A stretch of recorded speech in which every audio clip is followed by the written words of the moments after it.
Greetings everyone.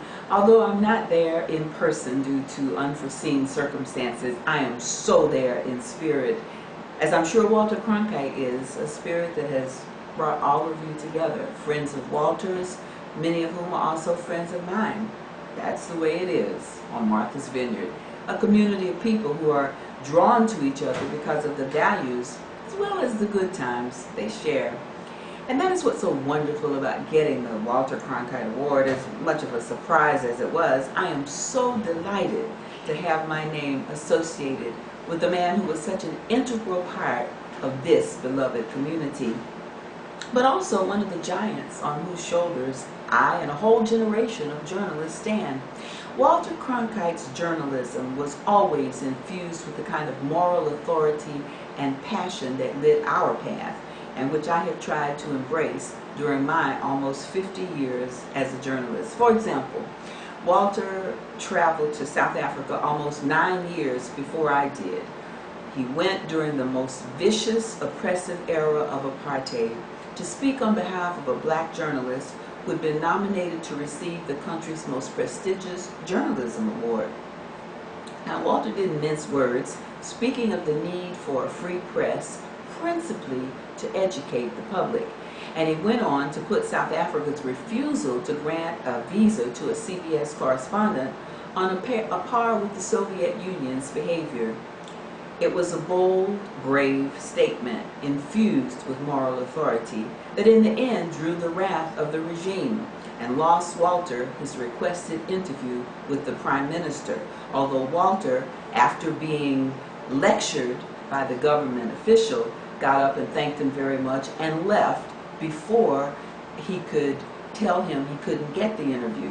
Walter refused to give an apology the government was demanding. But it lit a flame that was still burning when I got to an equally brutal South Africa in 1985, guided by that spirit of moral authority as I reported on apartheid's people and their quest for justice and equality.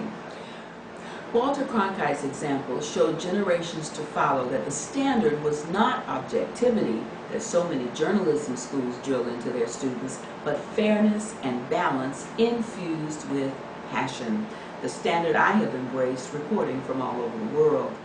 And while I'm thrilled, honored, and humbled to be receiving the Walter Cronkite Award, I wish this wonderful organization, the Stone Soup Leadership Institute, could replicate it all over the country, not honoring me, but the diminishing few journalists who are trying to do their job of reporting news that can be used by the citizens of this country to make wise decisions about the things that affect their lives and their neighbors, near and beyond our borders, in this ever-increasingly interconnected world.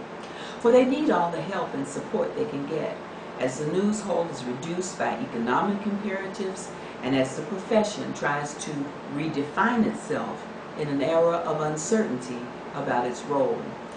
The public is getting what far too many news outlets thinks it wants that will keep it tuned in, experimenting with pontificating, paternalistic anchors, often with not so hidden political agendas or otherwise self-promoting. Arriving back in the country from South Africa, I couldn't believe the cacophony of shrillness on news programs emanating from my television set. Often I can't make heads or tails of it. And I am led to wonder what Walter Cronkite, the tough but genial anchor, would make of it all. But in order to be true to my calling, I will close with a couple of questions to you admirers of Walter Cronkite. How do you feel about the quality of news you're getting? And if you don't believe you're getting news that you can use to make informed, wise decisions, what are you going to do about it?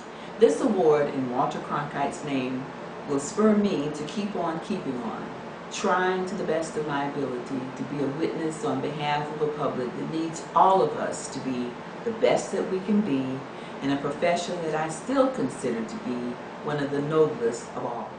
And finally, let me congratulate Shivani Anderson for her award and marvelous video, Passing the Torch, and encourage her to keep on keeping on, informing and inspiring her generation so that they become the giants of their generation and the keepers of the flame of moral authority that Walter Cronkite so wonderfully embraced. I thank you.